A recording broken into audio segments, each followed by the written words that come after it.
सुनिए, मैं स्टूडियो में नहीं हूं, बाहर हूं, इसलिए आप लोग एक दूसरे के साथ लड़ रहे हैं, झगड़ रहे हैं, मुझे आप लोग दिखाई नहीं दे रहे। मैं यहां से सवाल पूछ रहा हूं, उस सवाल का जवाब दीजिए आप।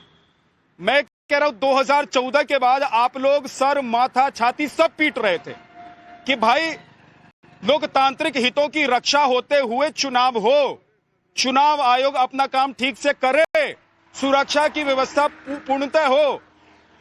पश्चिम बंगाल में अगर चुनाव आयोग सिर्फ मूक दर्शक बनकर नहीं बल्कि पूरी सतर्कता और सुरक्षा के साथ चुनाव करवा रहा है, चुनाव आयोग को अगर लग रहा है किसी सीट पर टेम्परिंग हुई है, कैप्चरिंग हुई है, गड़बड़ी हुई है, वहां पर अगर चुनाव को कैंसिल कर दिया गया है, तो फिर आप लोगों की दिक्कत क्या है? ये वही सीट है ना फालदा, जहां पर ईवीएम पर टेप लगा हुआ मिला था।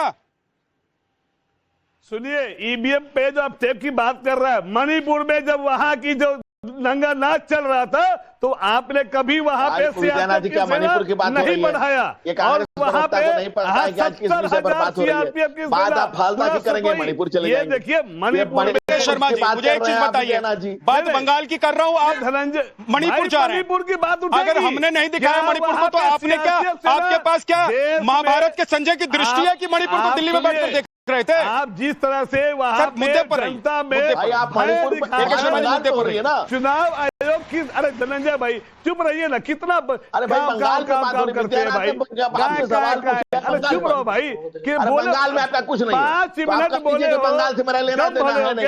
बंगाल पर रहिए, बंगाल पर चलिए, बताएंगे ना।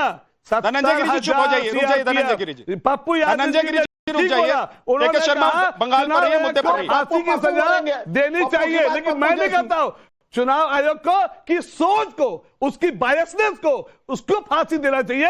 मैं उस बातों का समर्थन नहीं करता जो उन्होंने बताया कि चुनाव आयोग को फांसी, बट उनकी सोच गंदी, टीएन सेशन जैसा निष्पक्ष चुनाव आज तक देश में किसी चुनाव आयोग ने नहीं किया। जो विद्यानाथ जी आप जो बात किए, देश उसको सैल्यूट करता है। ये होता है चुनाव आयोग, किसी पार्टी अपक्ष का नहीं होकर निष्पक्ष होकर चुनाव करना। ये क्या बोलेंगे केके शर्मा जी, मुझे लग रहा है आपकी उम्र भी उस वक्त कम रही होगी, क्या दिक्कत होगी? आप सुनिए सुनिए सुनिए सुनिए सुनिए, मैं तो बिहारी हूँ, बिहार से आता हूँ, युद्ध पोत लाना, मैं बिहारी हूँ, बिहार से आता हूँ, सीतामढ़ी जिले से आता हूँ, इसीलिए मैं बिहार की राजनीति को, बिहार के समीकरण को, बिहार के भौगोलिक स्थिति को, सामाजिक वहां की जो व्यवस्था है, सबको बहुत अच्छे से समझता हूं। सबको पता है टीएन सेशन ने जब चुनाव कराया था बिहार में, जिसका उदाहरण आज आप भी और मैं भी देते हैं, उससे पहले यही पप्पू यादव और इन्हीं की परिपाटी थी वहां पर जो चलती थी, और वहां पर बूथ कैप्चरिंग होती थी, बूथ के बूथ लूट लिए जाते थे, लोगों को घरों से नहीं निकलने दिया जाता था वोट डालने के लिए, लोगों के वोट डाल दिए जाते थे, हथियार के दम पर वहां पर चुनाव कराया जाता था। और आज अगर पश्चिम बंगाल में, मुझे एक सवाल का जवाब दे दीजिए केके शर्मा, मैं एक सवाल का जवाब आपसे चाहता हूं। देखिए, आपकी सबसे पुरानी पार्टी है इस देश में, सबसे ज्यादा वक्त, केके शर्मा मेरे सवाल सुनिए, जीता गया है केके शर्मा मेरे सवाल सुनिए, बिहार को जो पैसे बांट के जीता गया है, केके शर्मा मेरे सवाल तो सुनिए, चुनाव आयोग ने मेरा सवाल सुनेंगे आप कि नहीं सुनेंगे? उनको संज्ञान नहीं लेना चाहिए। मेरा सवाल आप सुनेंगे कि नहीं सुनेंगे? मैं दूसरे मेहमान पर चला जाऊं, मैं दूसरे मेहमान पर चला जाऊं। केके शर्मा जी, आप सवाल नहीं सुनेंगे? सवाल पूछिए, सवाल। मेरा सवाल यह है, आप इस देश की सबसे पुरानी पार्टी हैं, सबसे ज्यादा वक्त तक इस देश में राज करने वाले, चाहे विधानसभा में हो चाहे लोकसभा में हो, आप लोगों ने सबसे ज्यादा वक्त तक इस देश पर राज किया है।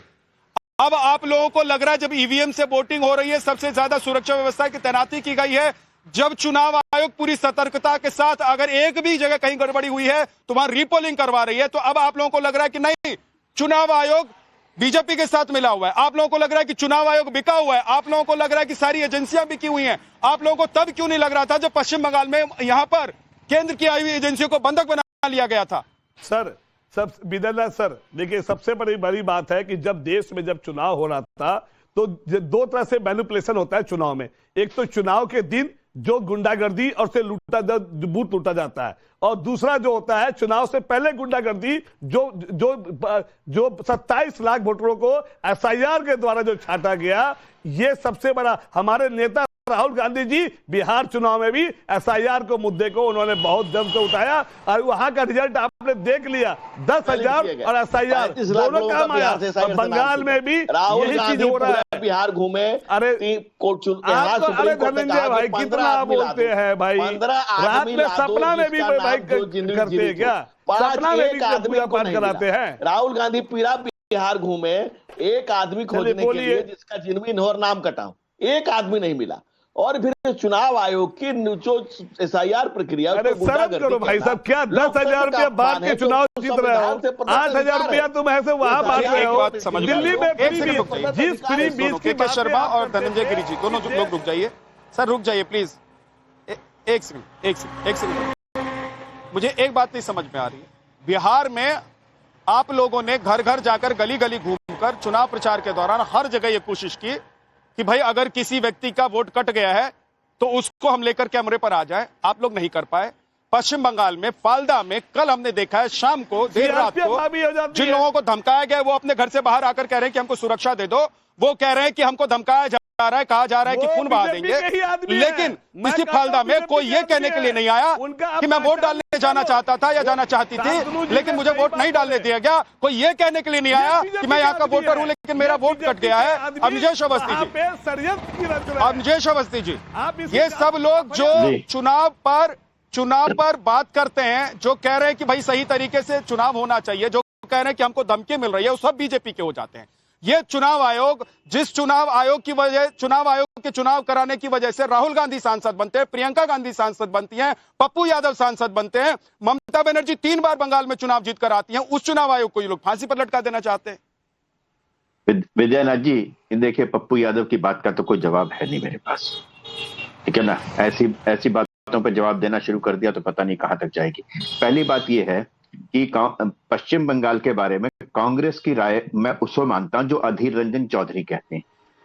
वो पश्चिम बंगाल कांग्रेस के अध्यक्ष रहे, लोकसभा में कांग्रेस के नेता रहे।